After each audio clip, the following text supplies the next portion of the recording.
Cheers. Cheers. Micro It's high tea noon. party. That's high Pinky noon. up. Pinky up. Mm.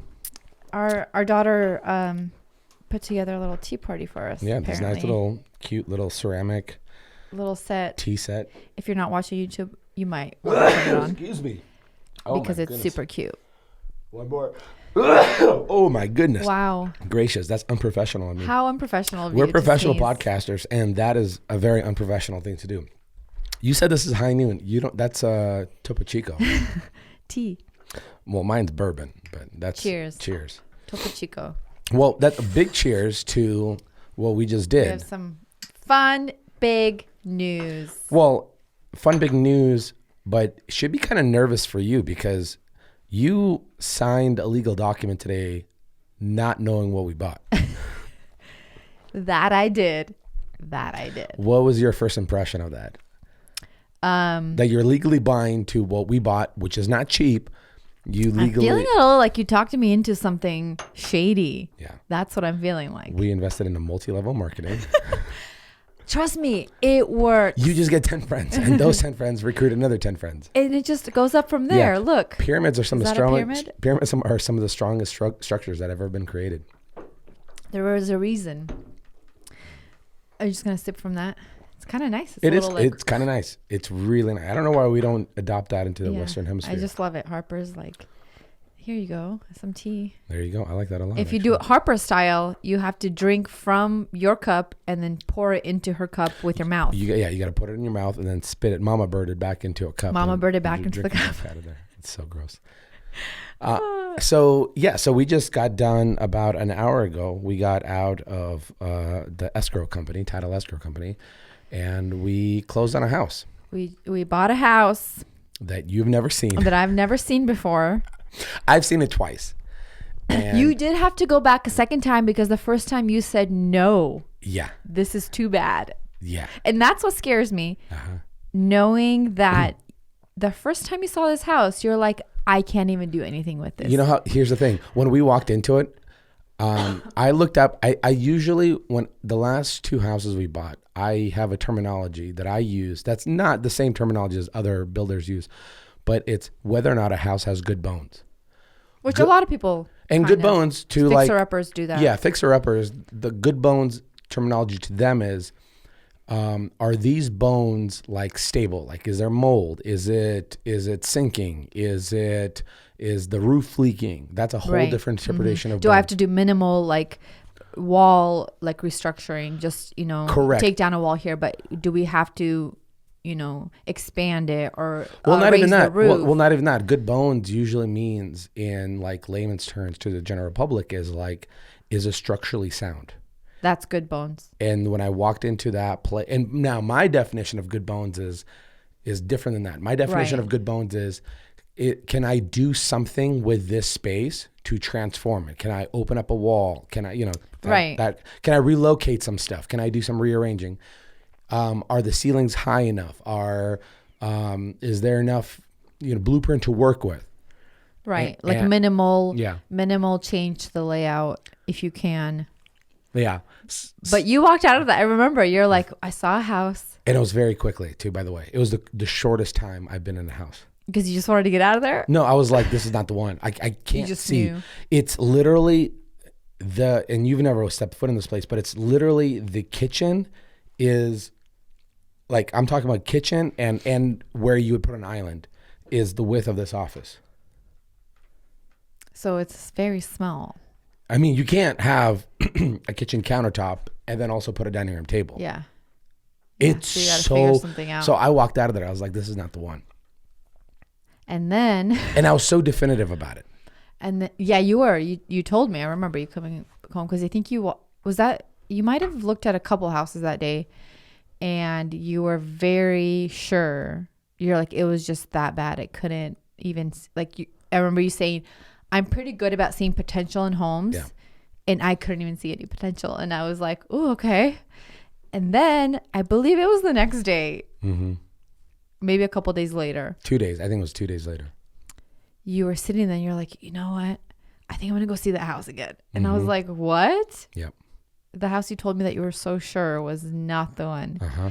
And I think you had slept on it and kept thinking about what you could actually do. Yep.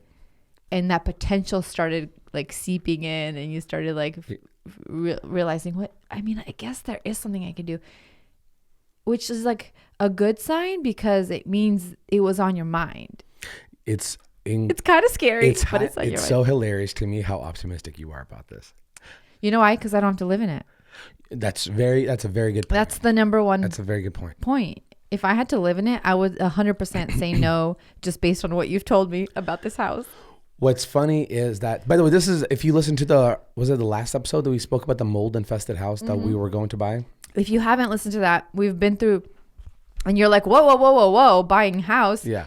Go listen to the episode before this one. We talk all about our process and how we came to this step of buying a house to fix up and flip eventually. We also went through another house that we were in the process of closing on. Anyway, didn't end up working out. Go listen to it. It's a great episode. So this house was the first one you looked at before the one after that we were about to close on. Didn't work out. Lo and behold, that fell apart.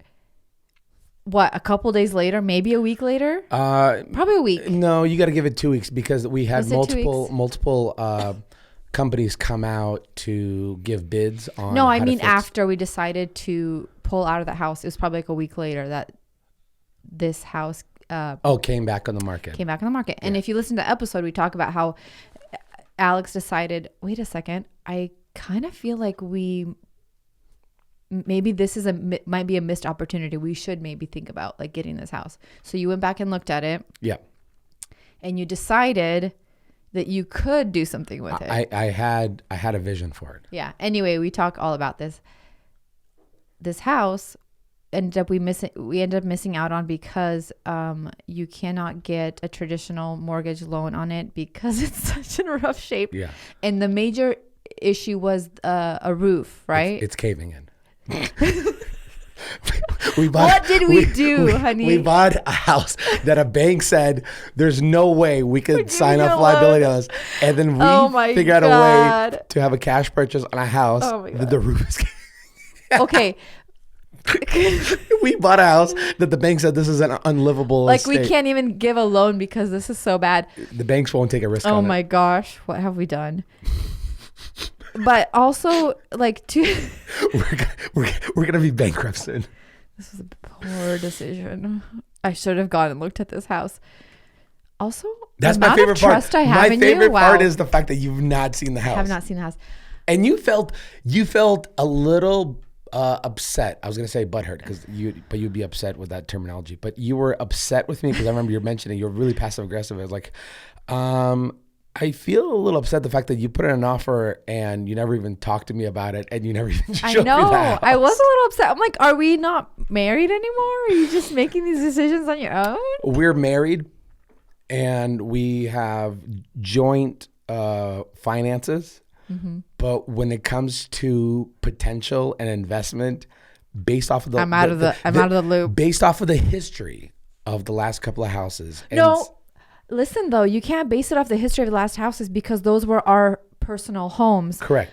We have no history with fixer-uppers, so you can't base my... But these are personal finances. So you're like, if we file for bankruptcy, we file for bankruptcy. Yeah. It's not me filing for bankruptcy. That's why you had me sign on the house. Yeah, I'm like, hey, don't worry about it. We're just buying a cat. Just sign here, and here. Oh, my gosh. So... Anyway. By the way, can I say why the first time when I looked at the house and I said it's not the one? Let's go back. The reason I said it was not the one, it's not because it was in such rough condition that it's like, man, this thing is like sinking into the sand. It's not that at all.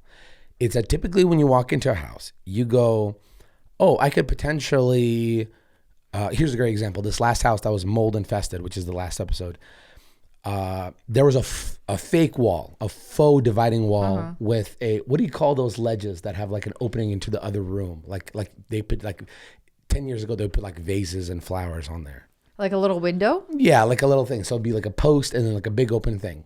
Oh, I don't know. It's like a little window into the other room. I'm sure there's a name for it. And when something's such a like such a superficial thing like that, you go easy. We can just knock that out. That's not load bearing, obviously. Let's get rid of that. Right. And then you open up the concept and you go, cool. Like this is, and so that was the mold infested house that we wanted to buy. But then because again, it was so mold infested and it would cost so much money to get multiple rooms of mold remediation, not to mention the trusses in the floors that were warped, that were sinking those walls down.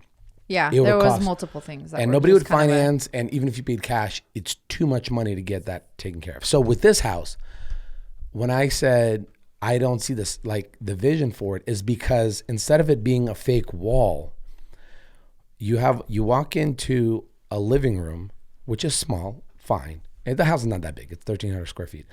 It's a living room, and then there's a wall, and on the other side is the kitchen. Now, here's the kicker. This wall is not just a wall. It's, by the way, the house was built in 1961. I don't know if you knew this. I did not. Okay, I so feel like there's a lot of stuff I'm learning after I signed okay, the paperwork. I didn't tell you much about this property, did I? But that Oh, wall boy. is the guy that lived there created this makeshift basement entrance, or maybe the structural engineers they created, but it's this very sketchy, very not original build access into what would be considered an unfinished And a horrible placement, right?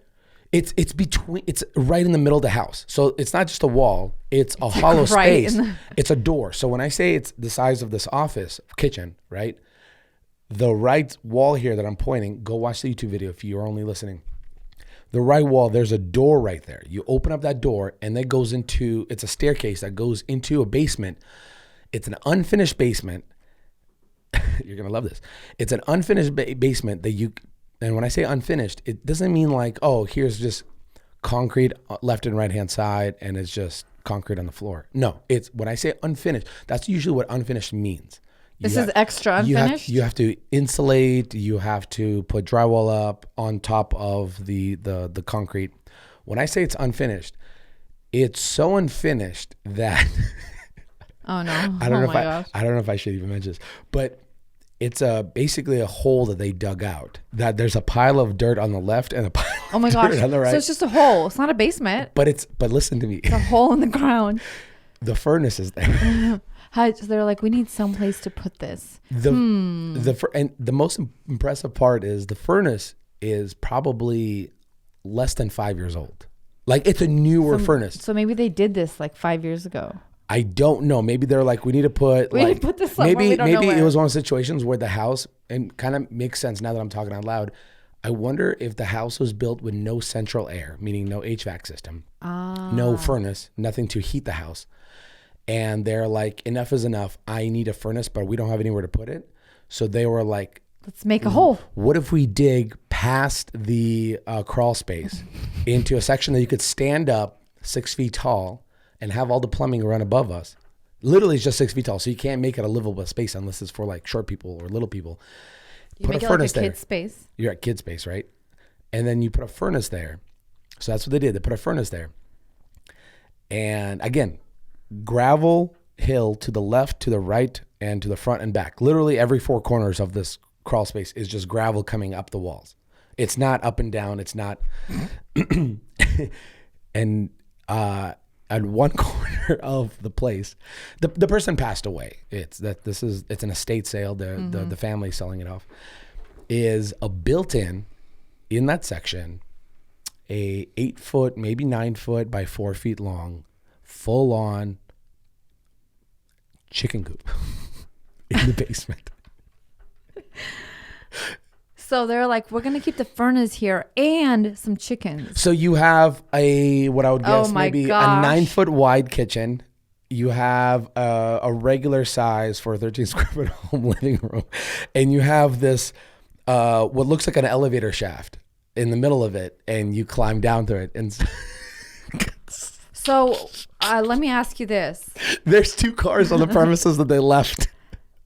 Like old They just school, left old, so the part of this, I mean, you sign all these Do we papers. get the cars as part of the house? Well, they just recently sold them some of. So the part of the agreement my of the gosh. closure, because it's a estate sale, nervous. is this the guy that passed away. He didn't pass away in the house, but the guy that passed away, part of the agreement on the sales things is that it's a hoarder house, basically. Like there's desks on cinder blocks. There's car parts all over the house.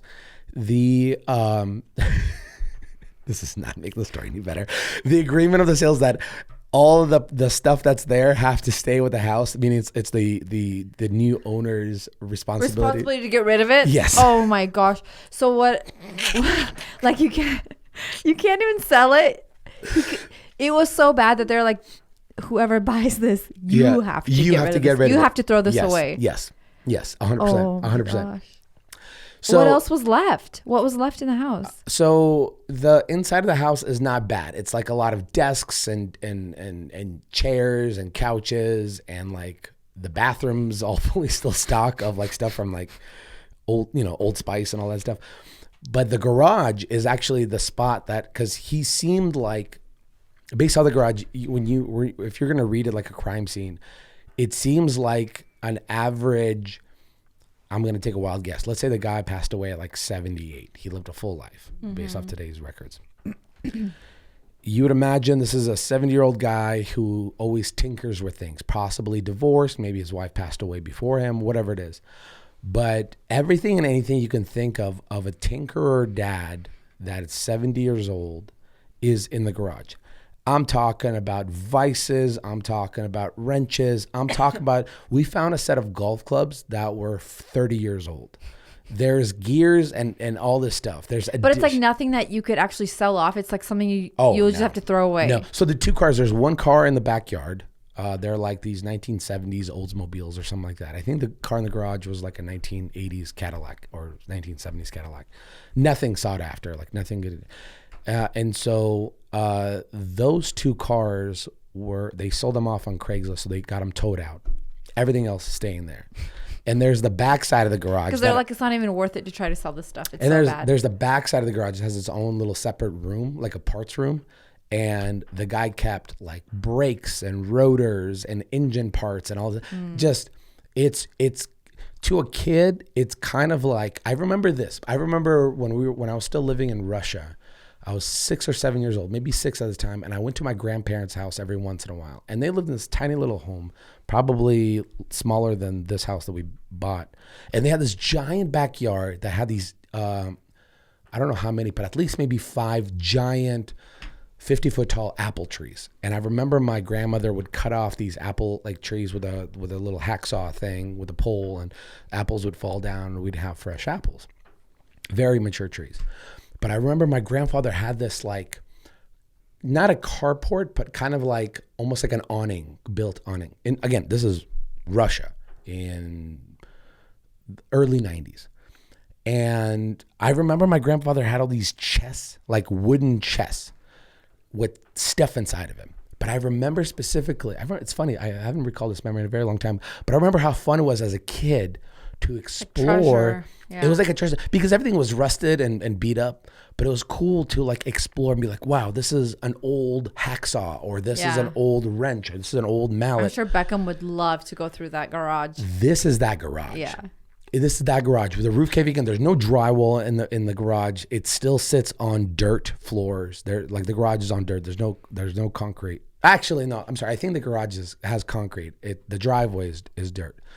But it's a catch-all garage, and I'm excited. I'm excited because I want to do a video on the garage, and I think this would be a really fun video for curious-minded people to be like, go through the stuff. Let's see, we're throwing all this stuff here. Let's see what was left here, and just kind of be like, what is this? What is that? Yeah, maybe find a dead body. Yeah, I don't know. Maybe we'll find out bones. How oh my gosh, could you imagine how he separated from his spouse? Yeah, and also we found his dead wife. Yeah. Under the garage floor, something. It's so is the garage attached to the house or detached? It's attached. Okay. But I think it's DIY attached. What does that mean? So I think what it was is there like a tunnel? No, I think what it was is I think the garage is an afterthought. Usually like an old house like that has a carport. Yeah. And so like just like an awning that you can park your cars under. And you think that's what it was, and then they made it into garage? I think they I think they planned for it, but they didn't attach it to the house correctly. That's why the garage roof is caving in. Oh, how do they attach it to the house? Is there a door? There's a door from the kitchen into the garage, kind of like our old house, our first house. There's like, remember that kitchen door that goes right to the garage? Oh, yes. It's just Kinda like that, but way older. But from the 60s. Yeah. And not maintained very well. The good news is we bought the house for very, very, very cheap in Yes. today's market. Now, 10 years ago, it's not very cheap. It's a terrible buy because we've seen people buy, like your parents bought a house, our first rental property when we got married 10 years ago. They bought that house for like $80,000 and it was in good condition. Like, Yeah, it was in good condition. because you lived there. You lived there, right? Yeah. For a little bit when you guys were building the house that But it was already remodeled. Oh, it was already remodeled. Okay. I think they did it right away. But oof. Woof. That's all I have to say. Yeah. So the caving in part is only in the garage, or is it the whole house? Just the garage. Okay. So therefore, It wasn't as like so only scary the only you. leaking. I mean, there's tarps on the roof and stuff like that. because it's leaking. Yeah, I mean it's caving in, but I it's cannot only going wait into to the see garage. this house and like die a little on the inside. Yeah. Well, by the way, we'll do a video when we do a house tour. I want to do a video, and I want to prolong. And this is driving you crazy, but I want to It's gonna prolong drive me crazy. as long as I can because I'm planning to release and introduce that house in like April because my calendar right now is already booked out till the end of March. But I want to release that house because this house, the current house, You got to finish up the projects here. Yeah. everything's planned out till the end of March.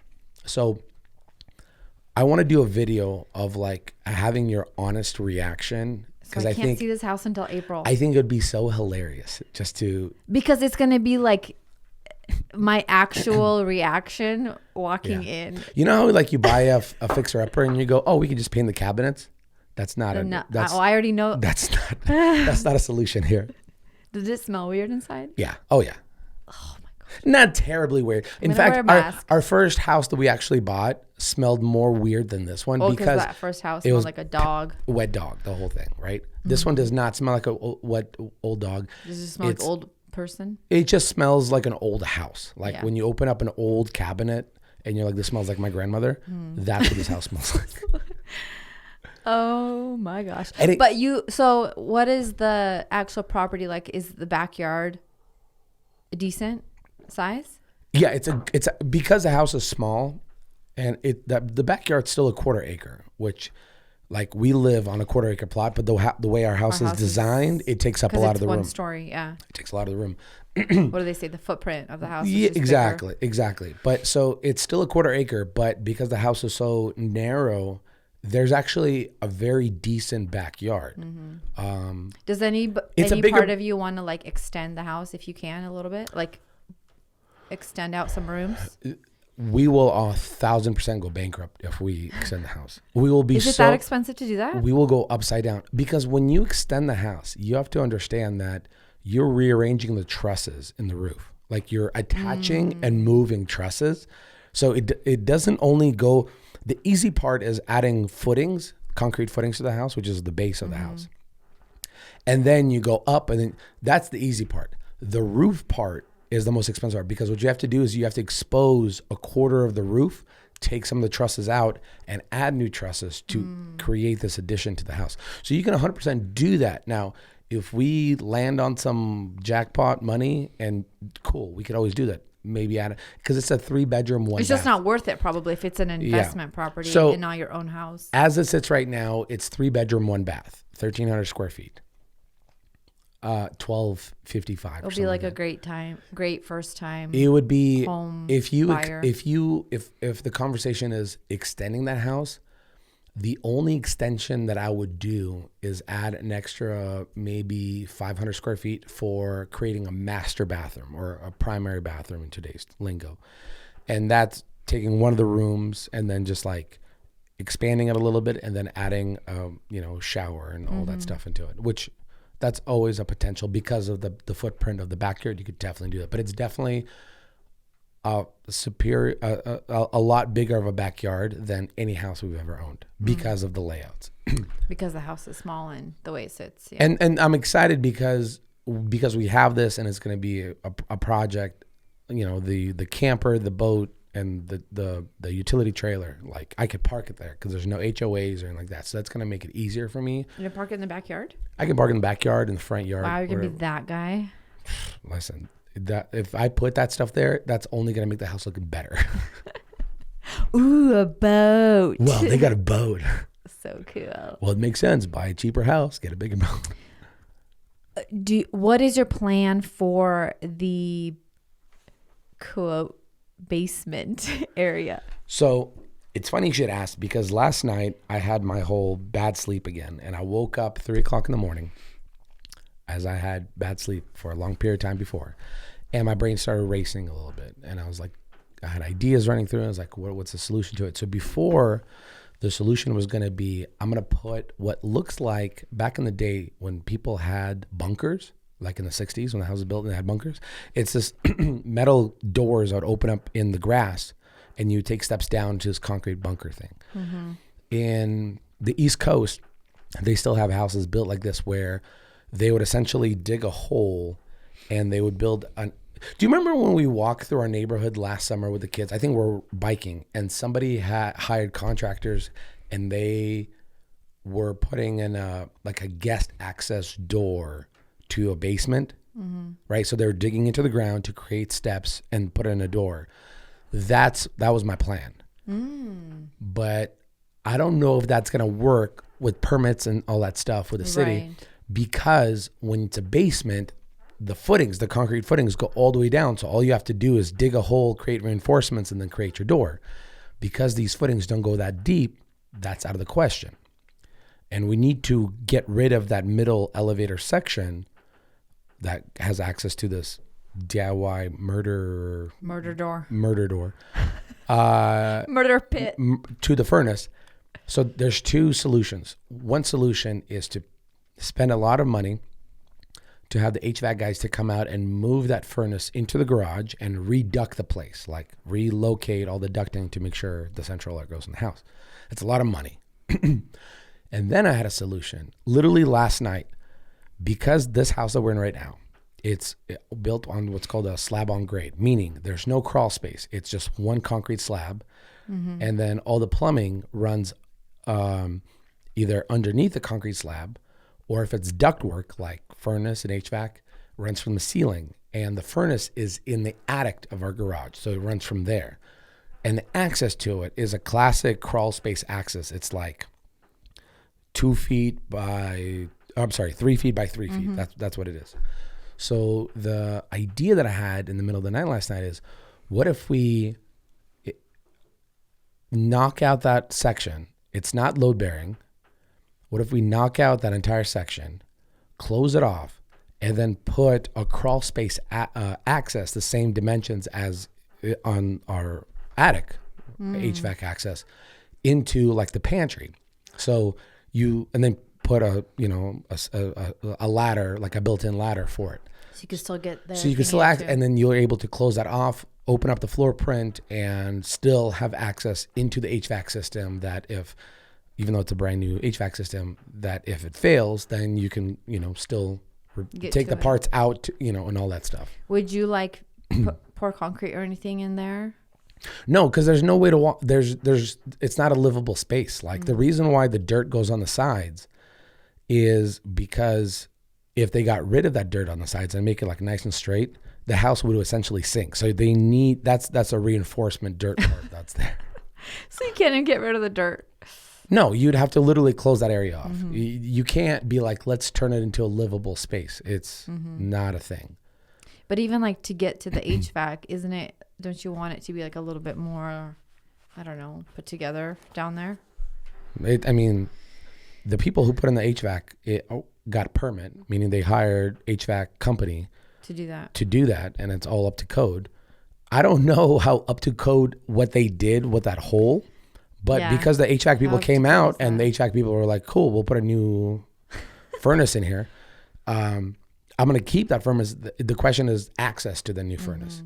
But once this elevator shaft looking thing is out and that floor plan is opened up, now we're working with remember the rental property that we had with your parents? Actually, here's a better example. The first house that we bought, you and I bought, and it had that dividing wall that I made those pipe shelves and stuff like that into a smaller kitchen. The kitchen was tiny, right? If we were to knock down that wall, you could put an island, right? So when you walk in, you kind of see that would essentially be the layout. The boys at school keeps calling me. Why are they calling you? Oh, well, they're almost out. Somebody's puking or They're out hurt. in an hour and a half, so they can hold it in. It's the second or third You time. can answer it. I'll buy you some time. You want to do it? My phone's out I there. can go for it. So this will be a solo podcast for the next maybe 5 minutes. So there's this elevator shaft thing. So if we get rid of it, it's going to open up this floor plan. It's only 1,300 square feet, 3 bedrooms, 1 bath, which is cool because if you think of like my plan for it really is not necessarily selling it. What I want to do is, and this is like the business side of my brain is, I want to keep doing this over and over and over again. And I'm excited about it because this is the first time ever in my career on my YouTube channel where I don't have to live in the same place that I work, which there's pros and cons to it. The pros of living in the same place you work is that this is your office. This is your workspace. So you're like, you wake up, you get yourself ready, you work out, whatever your regimen is, and then you're like, cool, I'm remodeling this part. Where it sucks is that for now, we're finishing up this house in 2 years, 2-year mark, you're kind of living in a very semi-construction site. Even though the kitchen and all that stuff is done, you have a room that you're constantly, a bathroom that you're constantly working on. So that's no longer a part of the equation. The second bad part about having the house you live in to be in also your office and your workspace is that when kids are off of school, like summer break, and you are either building and filming for like YouTube, you don't have this whole like, hey, keep it quiet, stay out of the space. Like kids are constantly running in and out. It's extremely frustrating, and it's the worst. Summers are the worst. They absolutely are. So by having a place I can go to and disconnect and come to a house that's finished, you almost have like office hours where you're like, I left that work over there. I didn't have to make it super tidy. Like you have this kind of freedom of like being a little bit sloppy in a way. I have to go pick up our child from school. What He's happened? Sick. The nurse said he can't stop coughing and he has a fever. Oh, Beck's got a fever?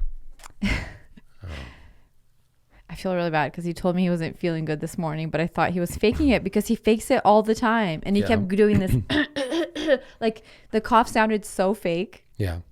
And I Yeah. didn't believe him. So It's all right. You can go get it. I can run from here on. you can do a little solo. Yeah, it's not a Yeah. big deal. It's We'll tell everybody about how the first time I'm going to see the house, I might faint. well, you know, that's part of the closing costs. Is that a closing fee? Yeah, they're Closing like, cost here's an extra couple of grand for hospital admissions. for your wife. All right, go get the kids. I'll handle it from Alrighty. here. You weren't part of the You weren't part of like the assessment of the house, so I don't might as even well. know. You're Yeah. like, what's the point? Who cares? I All don't even need to be here. All right, you go. I'll let the people know what the plans for this property is. So those are the benefits, the pros and cons of like working in the same place that you're living, and so I'm really excited about that part.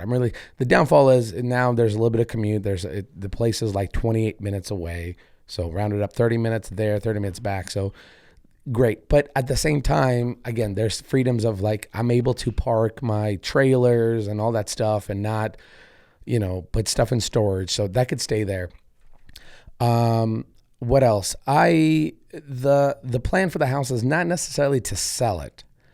I think that it's like you could walk away from the poker table. You can get a house, fix it up, and you can do it. Like I could potentially do this house in a year and a half if I'm like really fast at it, and then sell it off. But I think Where the real power comes from is I keep hearing all these like financial gurus talking about, borrowing against something to buy something else to make you more money. So you could flip it, and the most money I could potentially make on it is probably on a good note, 100 grand, and which it's a lot of money. But the problem is that the amount of work that you're putting in over the course of 2 years, that's essentially 2 years of salary for anybody. So the best option really would be to put renters in it and not make any extra income on it, but the renters are essentially paying off your own loan. And when they're doing that, what you can do at that point when the house is done is refinance the house. They call it the BRRRR method. Buy, remodel, Buy, remodel, refinance, and rent out. So what ends up happening is you buy a piece of property and then you remodel it with your own money, and then you refinance it with now what it would be worth. Maybe it's up an extra 100, 150, 200 if it's a really, really good day. And then you're able to take that money out, pay off your original loan, put renters in there that are continue to pay it off. And the people on Instagram are always telling you like, oh, you should do this method and then that's extra passive income. It's not. Especially how high interest rates nowadays, they are through the freaking roof. So you're not putting any money in your pocket. You're essentially breaking even on a good day. So let's say you're breaking even. They're just paying your mortgage, but they're paying it down. So if you have renters in there for, X amount of years, and then you refinance it, you're now able to take that money that the house now appraises for and put it into the next house and do the same thing over again and put renters in there and refinance that and take that money out and putting, and again, you're not collecting any extra income. You're breaking even essentially along the way of your payments. But because you have again, this is like a pipe dream. So it's not like I know what I'm talking about. This is just like stuff that like I've been reading about, learning about, listening about. But when the time comes for you to like retire 30 years from today and a 30-year mortgage is paid down, you're now able to sell off a house and retire on that. But again, this is just a silly pipe dream that I feel like this is one of those moments where you're either gonna make it or you're gonna break yourself. You either are gonna look back at yourself when you're 70 and be like, I'm really glad I did that. Or you, in 10 years, I'm gonna look back and be like, well, Chapter 11 bankruptcy really sucks. So it's like using a golf. I was talking to you about golf drivers. A golf driver is like a high risk, high reward. You can hit the ball perfectly and get 280 yards, but you're also risking hitting it 280 yards in a slice way to the right. But you could also hit it 280 yards and be down the center. But it's just one of those things. You just got to try, I guess. Fortunately, we're in a space where I'm very fortunate the fact that the content that I create is around homes. If the content that I created was around, giving people tech reviews on Sony cameras and Canon cameras, I wouldn't be able to do stuff like that because it wouldn't make sense. I can't create content around me getting rid of access to a basement and closing that section off and remodeling this POS house. By the way, it is an absolute POS house. Like, it's so bad. Kyle, mic up. I want to talk to you about this. What you're on? Yeah. What's up? So you're gonna have a little bit of a commute. I didn't tell you this, by the way. Surprise. Yeah, no, this is all news to me. Yeah. It sounds pretty cool though. Are you optimistic? Yeah, I mean, as soon as you said chickens, how bad can it be, right? The commute's not terrible. It's like I said, it's an extra 28 minutes. We could figure out start times and end times and all that stuff. when we work. But to be completely honest with you, one particular episode, the most exciting episodes are always like the walkthrough, especially when the house is in such bad condition. There's always a story, and you're a fan of like documentaries and stuff like that, or storytelling. And the second best one is like when the project's complete, where you do like a video where you're like complete, 80-year-old house, complete transformation in 10 minutes or something like that. Those are really fun to watch. But I wonder, like, I'm really excited, and I'd like to hear your take on it, is like on doing that video specifically of going through all the stuff that's in the house and kind of like analyzing it and trying to paint a picture of like who was here and what were they into. Yeah, I mean, it's definitely like a new genre, Right. in the DIY kind of videos. Yeah. That you've been doing. So Could you imagine though, like, again, the house is built in 1961. Fortunately, the electrical is not, they called it, I'm going to mess this up, but it's like tube and something, no, it's knob and something. But I'm like, again, I'm painting this picture of this like 70-year-old dude that lived there for a very long time and all the stuff that he accumulated in the garage.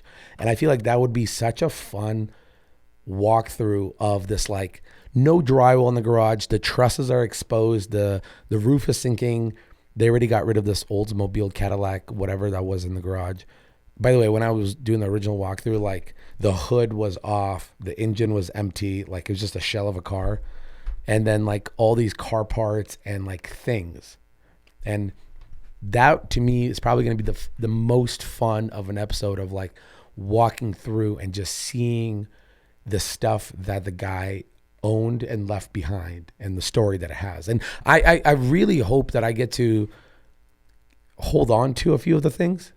Like not necessarily like, oh, this is like a rarity of a thing. Like these clubs are actually a collector's items. Not that, but like the clubs definitely I'm going to hold on to. Like to be able to be like, these were somebody's clubs. They're a full set from 20 years ago.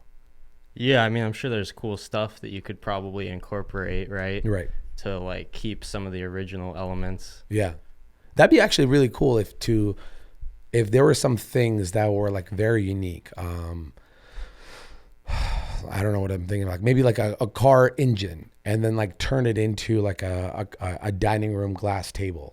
You know what I mean? Like, and just be like, this was the part of the story of the house. That stuff. You know what I always wanted to do? And I don't know if my audience on YouTube would find too much interest in it because I don't create a lot of very like unique things. I create more functional things. Like here's a space, let's transform it. Here's how to build a cold plunge, a sauna, an outdoor kitchen. So I don't really create a lot of like epoxy, let's preserve this as a unique thing. But what I've always wanted to do is find like, not necessarily a rare car, but a really, really old, cool car, like an old V-dub bug, like a shell, strictly just a shell. And then somehow with all its patina and all this stuff, like it could have no engine, no interior, but it's all like patina out. And then like create some kind of structure where it's a glass top. So it's a dining room table. Obviously my wife would not let me have this in my house, but you essentially would have this glass top that's like sits, 6 people. And then you look down below and through the glass and you could see this old school car, like this 1970s, old V-dub. That would be pretty slick. Yeah, I mean, you kind of repurposed, you did that beam. It was Yeah, like a repurpose. that was cool. Like an old farmer's, Yeah. fence. Yeah. Yeah, stuff like that's really cool, man. Like I wonder if there's a market for an audience for that. And I hope, our audience is into that kind of stuff as well. But now that I'm kind of processing, Irina asked me actually before you came, because we literally just signed the papers 45 minutes before you showed up. Irina's like, I kind of gave her a high five. I was like, hey, congrats on this purchase. And she's like, you don't seem excited. And I'm like, well, I'm like 60% excited and like 40% really, really nervous.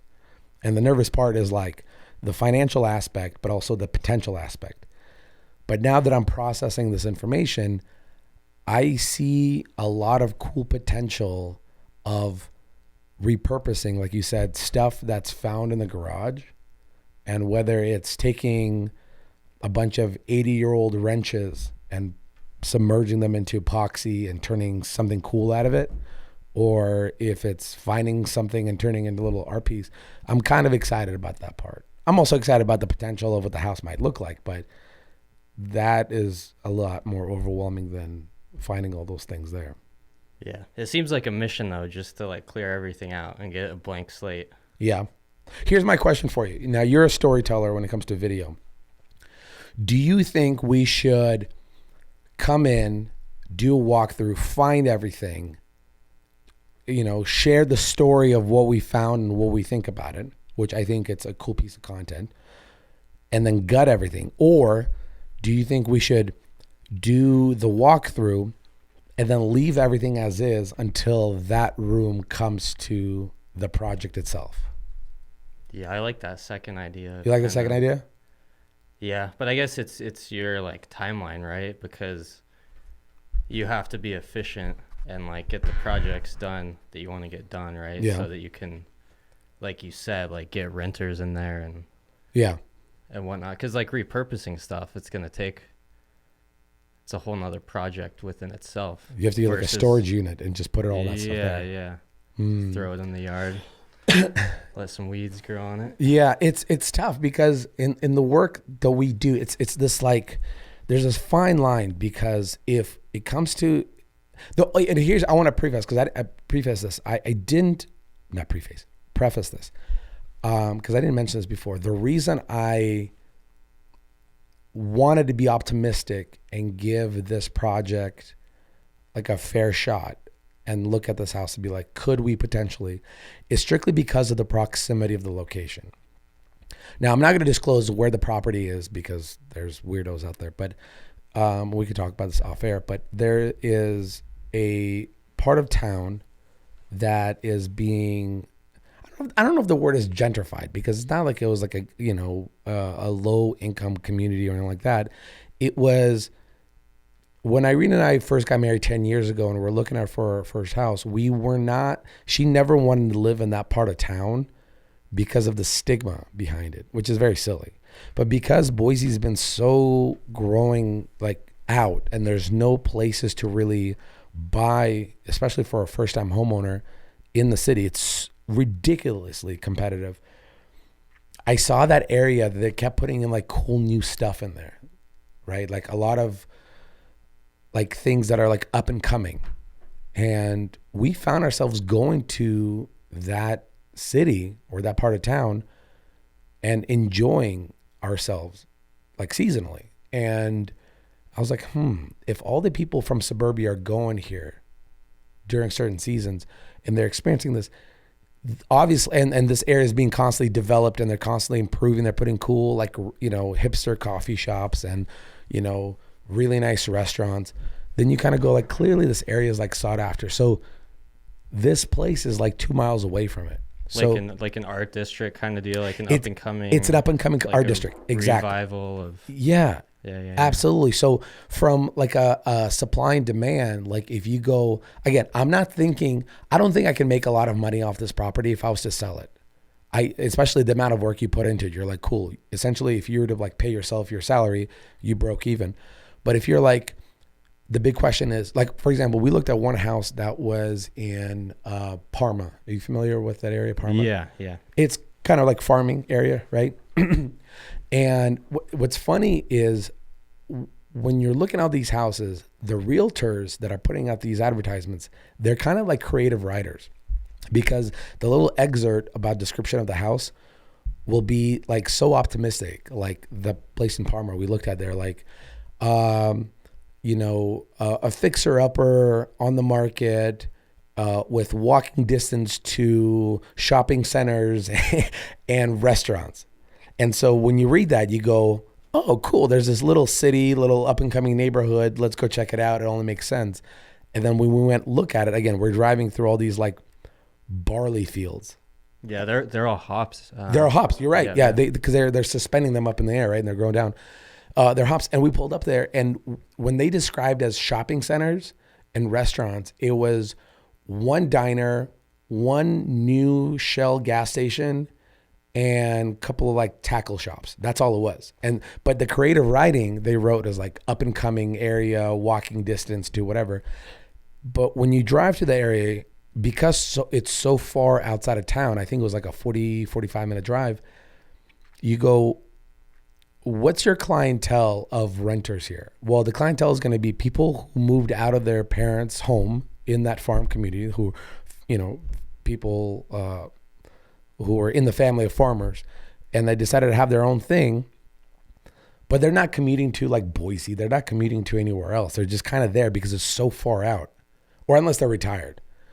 And so with this area, the only reason that I was really optimistic about it is, number one, how cheap the property was. And number two is how close it is to this new up and coming area that I'm finding suburbia people constantly going to.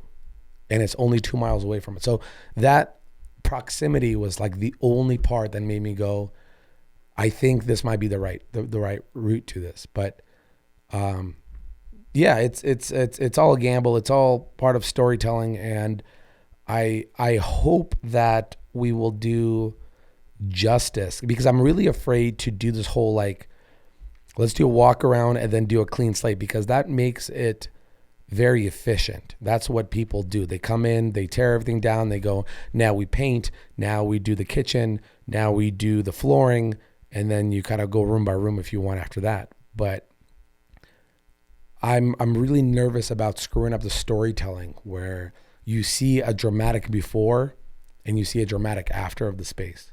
Yeah, I think the house itself is its own like character. Mm-hmm. So you almost want to preserve that for as long as you can. Yeah. And there's no curb appeal, by the way, of this house. And I'm not saying because the house is falling apart, but I'll have to show you this picture. But when you look at modern day houses built, or even older houses like, on down off of Harrison and Boise, these are all like historical places that are all hipsters and all that stuff. There's this curb appeal where you're like, wow, that's cool. It's brick and it's got this cool entrance.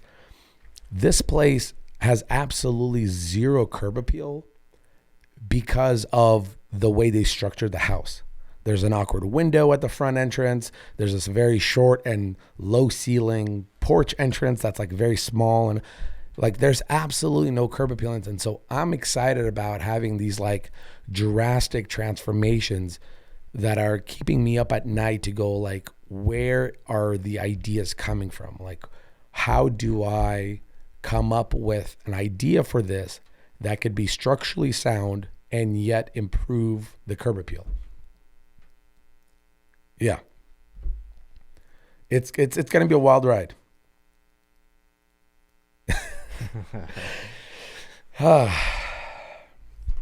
what's your biggest fear with the house? That's a good question.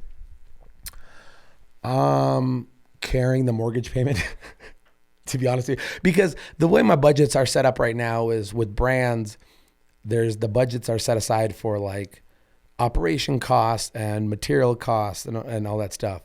Because now you have an added feature like an extra mortgage payment. By the way, with today's interest rates is through the roof.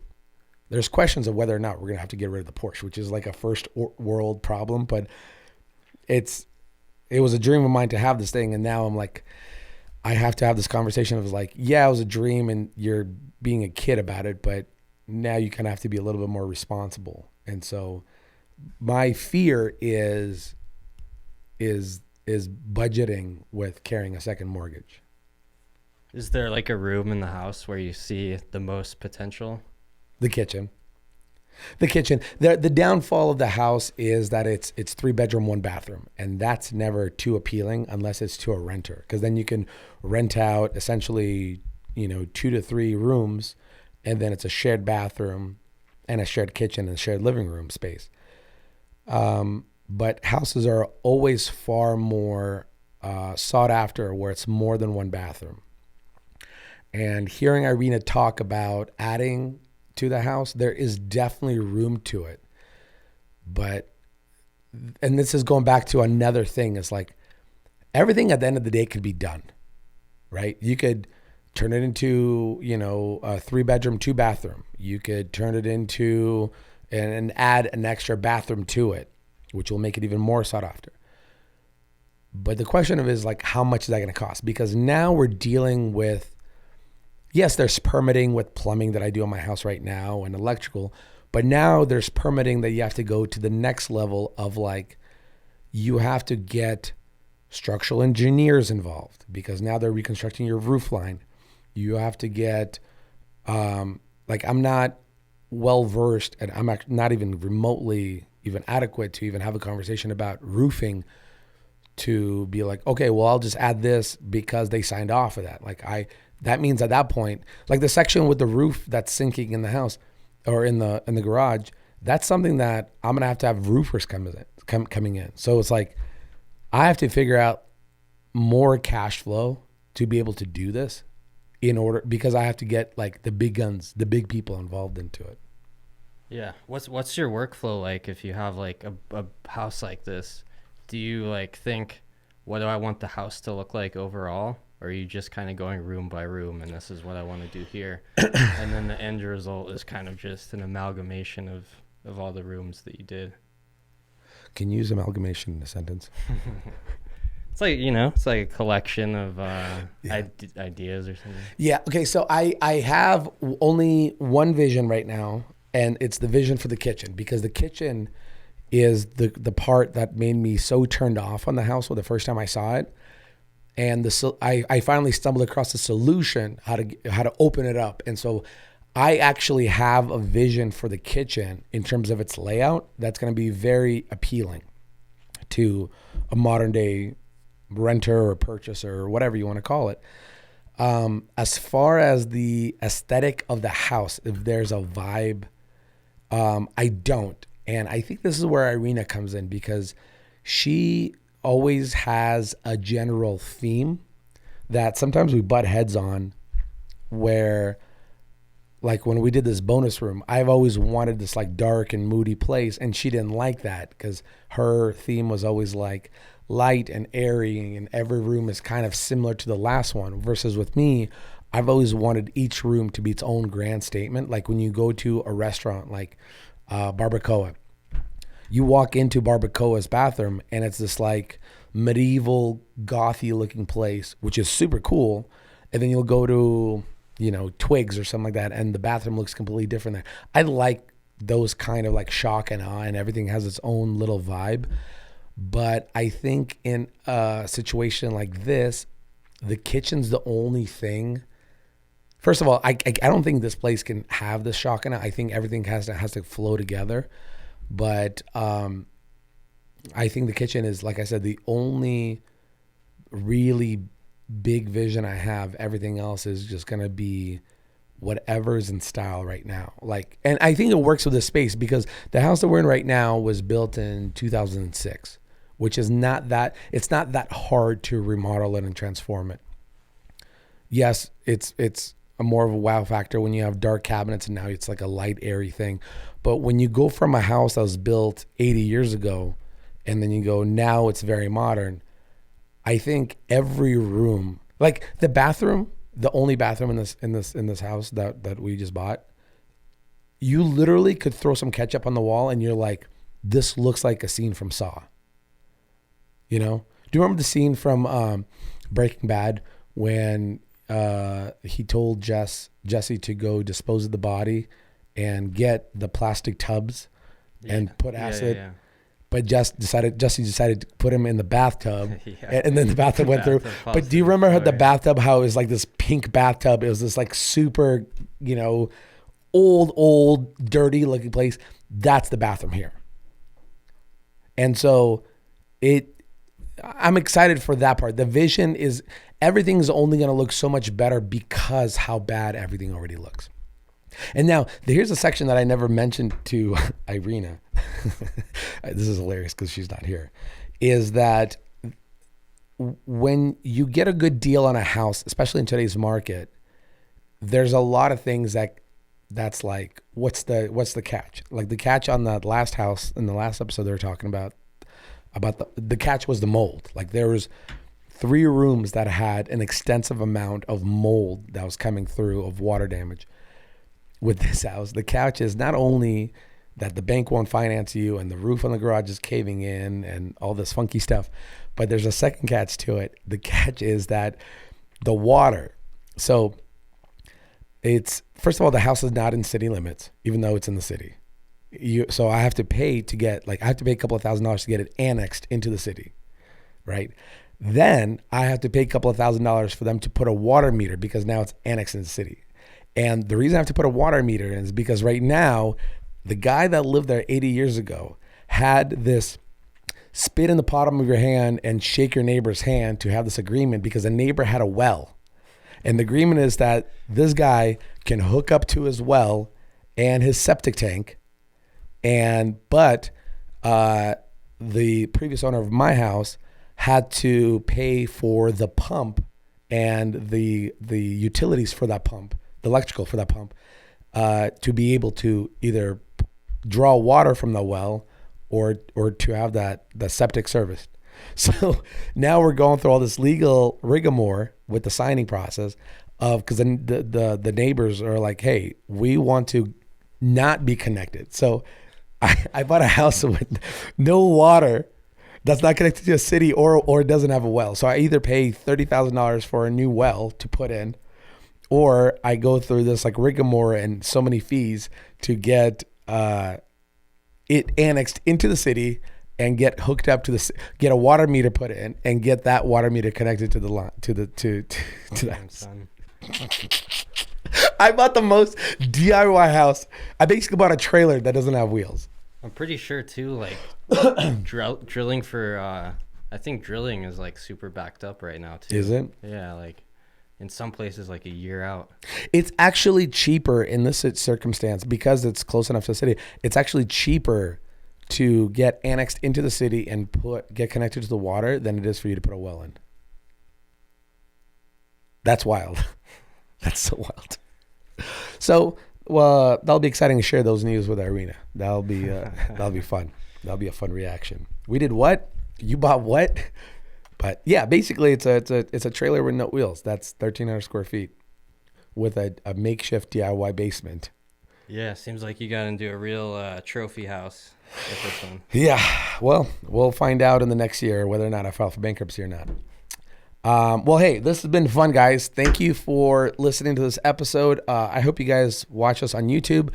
And please rate and review anywhere you can. It really helps with promoting this podcast. Appreciate you guys. Hope you guys are looking forward to this new process. It'll be wild. Thanks. Bye.